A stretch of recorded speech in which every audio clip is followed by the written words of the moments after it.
What's up? Today we are going to explore a few licks that sound absolutely horrendous when they're played slow, but incredible when they're played quickly. Now, 3 of these licks are from real songs. I'm going to leave the details in the description below so you can learn the context for yourself. Context is pretty much everything when it comes to music, so it's important that you get familiar with how these sound in the right way. The last one is one that I've made practicing this idea. The purpose of removing the context from this video is it forces you to think. When you're making your own solos, and those solos you want them to have some quick but not necessarily logical moment in them, if you've got no way to know how to approach them, then you're never going to do it. You're always going to wonder how that guitarist does it or how this guitarist does it. You're never going to have the materials within your grasp. Whereas if you practice what's in here, or at least attempt and play with the ideas that I'm expressing in this video, then when the moment calls from it, you're going to be able to approach it in a way that works for you. And of course, if you don't do that and you really want one of those moments, you're probably just going to end up stealing something that someone else has done. I mean, it is music, so pretty much everything that you've done has been done before, maybe in some slightly varied way, but the point is you shouldn't be plagiarizing directly. You should be taking a concept and making it your own and making original music with that. Once again, I'm not giving you any context for this, so it's your job to experiment with context. Where can you use these that sounds musical? If you've got an improvised solo, how can you slot this in a way that makes sense? Just play with it, change the frets around, change the pattern around, do whatever you want, but make it your own. So without any further ado, let's get into it. So the first one.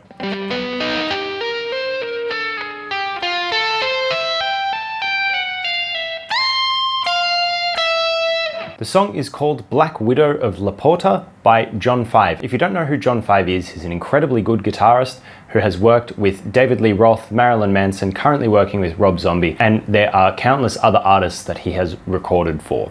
So definitely check him out. But once again, the link is in the description below where you can hear this in context. This one out of all 4 of them is by far the easiest because it's the same shape repeated twice, but it makes 0 sense. So this is a G augmented chord, followed by the minor third, which isn't in the chord, tapping up to the 4th,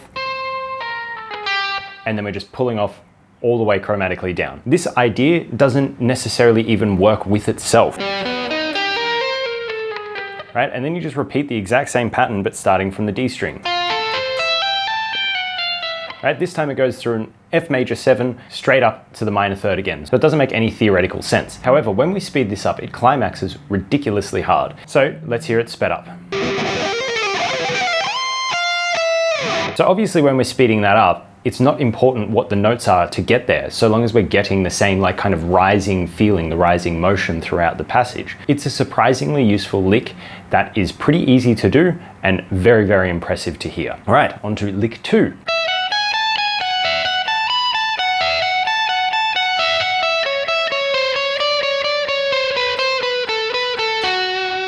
So the song is Cemetery Gates by Pantera.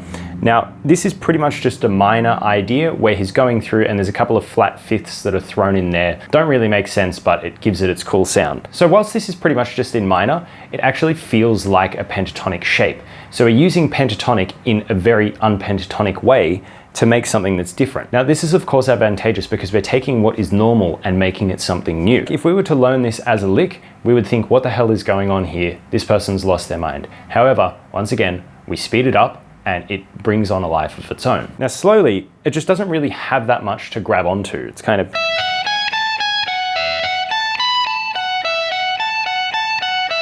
Right, we've all heard something like that 1,000 times.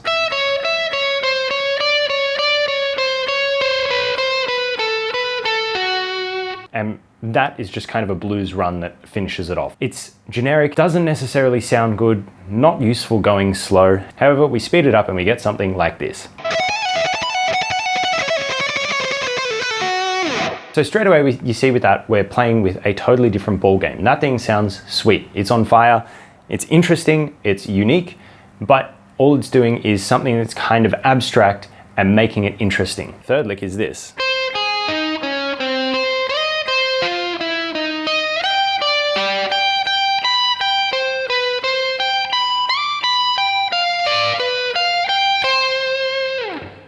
Right, that on its own, I guess it's pretty, but it's kind of boring, it's kind of flat, it's kind of not that interesting. This lick is out of the solo of The Shattered Fortress by John Petrucci. If you can't tell already, I've got a bit of a man crush on John Petrucci, so forgive me for talking about him yet again, but the man is pretty amazing. What I think I like the most about this is not only is it climaxing the solo, but it's leading to the climax of the song.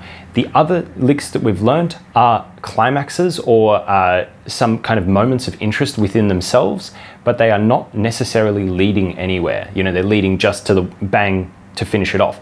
This one, you can tell that there is more to come. There's a lot more anticipation that it leads you to because there is more to come. We still need to give the song a final climax before we end everything. What I think he's done here is just done a much better job at making something that's kind of complicated and illogical serve the purpose of the solo and also lead the song into the next part. And it does that through moving through the harmonic movement. The first two ideas were just staying in their home key. They weren't really doing anything. This one's moving through the chords before it climaxes into the end of the song.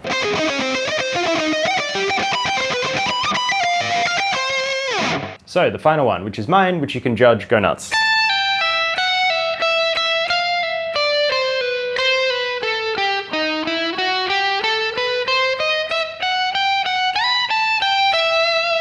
So this is something that I wrote recently exploring this concept. Now you can see pretty clearly that I've just taken some very similar ideas. I've kind of based it out of the minor or the pentatonic or something. I've used some chromatics, I've kind of just played around with that idea, and then I've brought it all the way up so it kind of leads out of there into something more interesting. Because for me, for the purpose that I wrote this, it's just a little lick within a solo. It's leading to the climax of the solo. It's not a big part of the solo itself. It's just a quick little interesting bit in there. That's all that this idea is. Once again, play with it like you play with everything else. See if you can slot it into one of your solos. Let's hear it fast. Now for the final part of this video, I'm going to talk about context for 1 second. All of these things are 100% dependent on context. I mentioned it at the start of the video, but context is the most important thing. You can have one note that either makes or breaks an entire song because of context. What I highly recommend you do is you take these and you use these in your own solos. If you find a way to make one of these work in context, but keeping it at the slow pace, so you're using a backing track and you're really trying to get a handle on this idea played slow, you're going to double up the amount of education that you've received from this video.